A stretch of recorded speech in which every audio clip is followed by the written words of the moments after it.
Hey everybody. So today I wanted to talk to you about weight loss because so many of our patients all of a sudden started setting that as a goal. I want to lose 10 pounds, 20 pounds, 30 pounds, 50 pounds. But there's really no plan. And when you ask them, what's your plan? How do you intend to accomplish this? They usually say, well, I'm going to exercise and I'm going to eat less, which, initially sounds good. And yeah, they'll probably lose some weight. But if you approach anything with more of a systematic plan, protocol, something that's well thought out, something that has stages, you're going to be much more successful. So a lot of times what will happen is they'll increase their activity to an awful level, too high, too much, too fast. They'll start exercising really hard. And what they'll do is they'll cut their calories a lot. Like they'll start eating half of what they used to eat before. And their immune system will tank. And then they get sick. Or their repair mechanisms slow down because they're not feeding the body, but they're exercising harder, so they'll tear a muscle, or they'll tear a tendon, or they'll sprain an ankle, or they'll get hurt, or they start having headaches, or all of a sudden they can't sleep well because the body's in shock. It's like taking somebody and dunking them in ice cold water. You're like, what did I do? Why are you doing this to me? So that's what the body's doing. So there is a better way.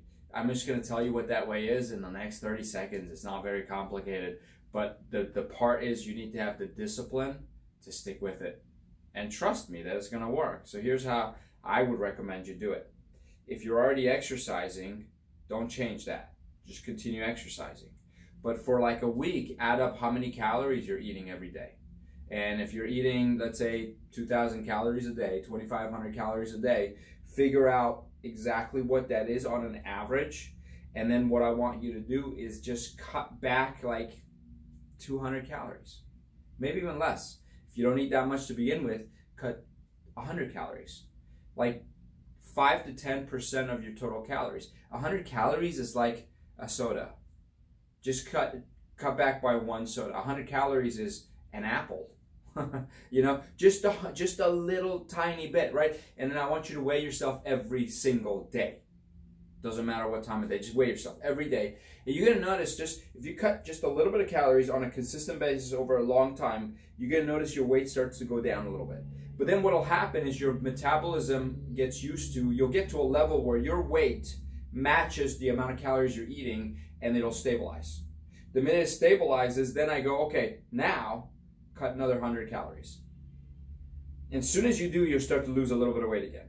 So you'll watch your weight on the scale every day. It goes down just a little bit at a time, and it'll stabilize again. So you were here, you came down, and it stabilized. You cut another 100 calories, it'll come down, it'll stabilize. You little by little by little, you cut tiny bits of calories. So here's why I don't like cutting lots of calories all of a sudden. It's because you'll lose muscle mass, you'll lose bone mass, and there's a lot more that goes into it, and I don't want to get into it right now because you don't need that information. What you need to do is just say, I'm going to slowly cut a little bit of calories, a little bit of food and keep that until I stop losing weight. Then I go down. You'll get to a point where you're eating a reasonable amount of calories.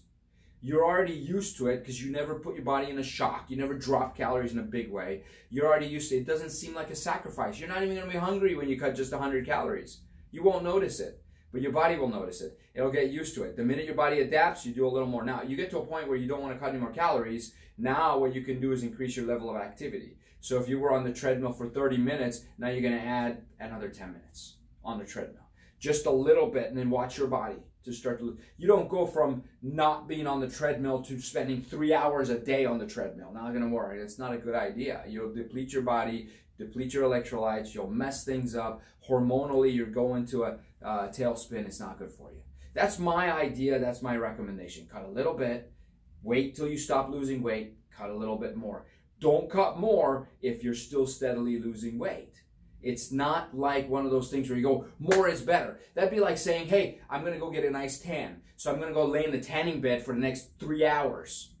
You're going to burn to a crisp, right? But if you lay in the tanning bed 10 minutes today and 10 minutes tomorrow and 10 minutes the next day, you may still need the 3 hours in the tanning bed, but you've got to do it over time. That's the best way to do it. All right, good luck.